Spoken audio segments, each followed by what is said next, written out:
বিশ্ব নবী জনাব মুহাম্মদুর রাসূলুল্লাহ সাল্লাল্লাহু আলাইহি সাল্লাম নিজের গায়ের চাদর খুলে জারিরের দিকে নিক্ষেপ করলেন আর বললেন, জারির আমার চাদরের উপর বসো। জারির বিশ্ব নবীর চাদর নিয়ে চোখে লাগাইলেন, বুকে লাগাইলেন, মুখে লাগাইলেন, আর চোখের পানি ছেড়ে কাঁদতেছেন আর বলতেছেন, ইয়া রাসূলুল্লাহ, ইয়া হাবিবাল্লাহ, আকরামাকাল্লাহু কামা আকরামতানি ইয়া রাসূলুল্লাহ। আল্লাহ পাক আপনার সম্মান আরো অনেক বাড়ায় দেন। আপনার চাদরের উপর বসার মতো ক্ষমতা আসমানের নিচে জমিনের উপর কারো নাই। এই কোরআনের আলোচনা এখানে হবে।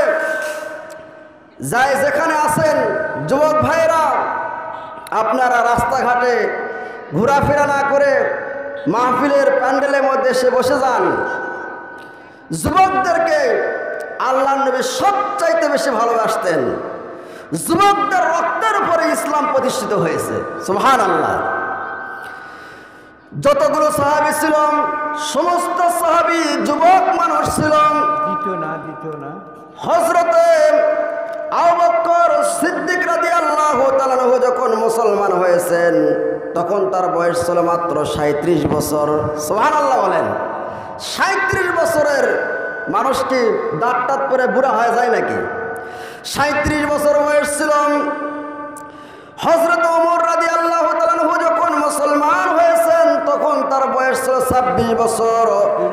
আব্দুর রহমান বিন আউফ যখন মুসলমান হয়েছেন তখন তার বয়স ছিল 17 বছর। হযরতে আলী যখন মুসলমান হয়েছেন তখন তার বয়স ছিল 8.5 বছর। সমস্ত সাহাবায়ে কেরাম যুবক মানুষ ছিল। ইসলামকে নবীকে সাহায্য সহযোগিতা করেছে যুবকেরা।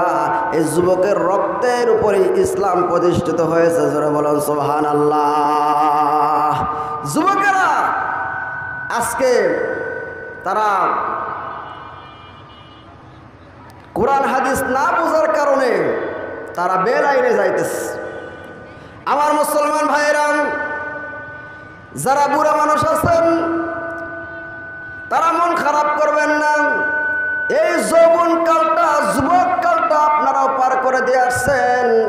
একটা যুবক মানুষ যখন সিজদায় পড়ে আল্লাহ রাব্বুল আলামিনকে ডাকে, আর একজন বৃদ্ধ মানুষ, একটা যুবক মানুষ যখন একটা সিজদা করে আল্লাহ পাকের আরশ লৌহ কলম করছে সব কিছু থরথর করে কাঁপতে থাকে।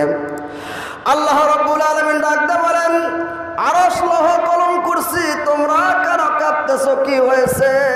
সেই সময় বলে রব্বুল আলামিন, গোবিনাথপুরের অমুক পাড়ার আব্দুর রহমানের ছেলে আব্দুল করিম, তার জীবনে গুনাহ আছে, সেই যুবকটা চোখের পানি ছেড়ে কাঁদে, এই জন্য আমরা কাঁপতেছি। আল্লাহ পাক বলেন, তোরা সাক্ষী থাক, ওই যুবক এবং যুবকের আব্বা আম্মা সকলকে আমি রব্বুল আলামিন মাফ করে দিলাম। সুবহানাল্লাহ। যুবকেরা, যুবক তরুণ, তারা আল্লাহ রাব্বুল আলামিনের বেহেশতের মধ্যে যাবে। সুবহানাল্লাহ বলেন। কোনো বৃদ্ধ মানুষ, কোনো বুড়া মানুষ আল্লাহর জান্নাতে যাবে না। এ কথা আমার কথা না, বিশ্বনবী সাল্লাল্লাহু আলাইহি সাল্লামের কথা। এ কথা বলার পরে একজন বৃদ্ধ মানুষ কাঁদতে কাঁদতে অস্থির হয়ে গেছে। ইয়া রাসূলুল্লাহ, ইয়া হাবিবাল্লাহ, আমি কি বেহেশতে যাব না? আল্লাহ বললেন, ও বৃদ্ধ বাবজান, শুনে রাখেন, জেনে রাখেন, যখন আল্লাহ রাব্বুল আলামিন আপনাকে বেহেশত দান করে দিবেন সেই সময় আপনি বৃদ্ধ থাকবেন না। 26 বছরের ভরা টকবেগে যুবক হয়ে যাবেন। ইউসুফ আলাইহিসসালামের মতো চেহারা সুন্দর হবে, আদম আলাইহিসসালামের মতো আপনার বডি হবে, এবং আপনার চরিত্র আখলাক হবে বিশ্বনবী জনাব মুহাম্মদুর রাসূলুল্লাহ সাল্লাল্লাহু আলাইহি সাল্লামের মতো। জোরে বলেন সুবহানাল্লাহ। আল্লাহর নবী আরো বলেছেন, কোনো কালো মানুষ বেহেশতে যাবে না। একজন কালো তো কাঁদতে কাঁদতে অস্থির হয়ে গেছেন। আল্লাহ নবী বললেন, ও কালো মানুষ, আপনি কাঁদেন কেন? বলতে, ইয়া রাসূলুল্লাহ, ইয়া হাবিবাল্লাহ, আপনি স্বর্ণের জবান দিয়ে বলেছেন কালো মানুষ বেহেশতে যাবে না। আল্লাহ নবী বলেছেন, শুনে রাখো, জেনে রাখো, বেহেশতে যাওয়ার আগে আল্লাহ রাব্বুল আলামিন পূর্ণিমার চাঁদের মতো সুন্দর করে বেহেশতে পাঠায় দেবেন। বলেন না সুবহানাল্লাহ। আল্লাহ রাব্বুল আলামিনের নবী বিশ্ব নবী জনাব মুহাম্মদুর রাসূলুল্লাহ সাল্লাল্লাহু আলাইহি সাল্লাম বলেছেন, ও যুবকেরা, যুবক বয়সে আল্লাহ পাকের দাসত্বর গোলামি বন্দী করো। কিয়ামতের দিন আল্লাহ রাব্বুল আলামিন 7 শ্রেণীর মানুষকে আল্লাহর আরশের নিচে জায়গা দান করে দিবেন। তার মধ্যে ওয়াসাবুন নাশা ফি ইবাদাতিল্লাহ, যারা যুবক বয়সে আল্লাহ পাকের দাসত্বর গোলামি করবে ওই যুবকদেরকে আল্লাহ রাব্বুল আলামিনের আরশের নিচে জায়গা দান করে দিবেন। বলুন না সুবহানাল্লাহ। আল্লাহর হাবিব বিশ্ব নবী জনাব মুহাম্মদুর রাসূলুল্লাহ সাল্লাল্লাহু আলাইহি সাল্লাম কোন একটি মাহফিলে বক্তব্য দিচ্ছিলেন, ওয়াজ করতেছিলেন। এমন সময় একটা যুবক মানুষ, তার নাম ছিল জারির। যুবকটা দাঁড়ায়া দাঁড়ায়া বিশ্ব নবীর ওয়াজ শুনতেছিলেন।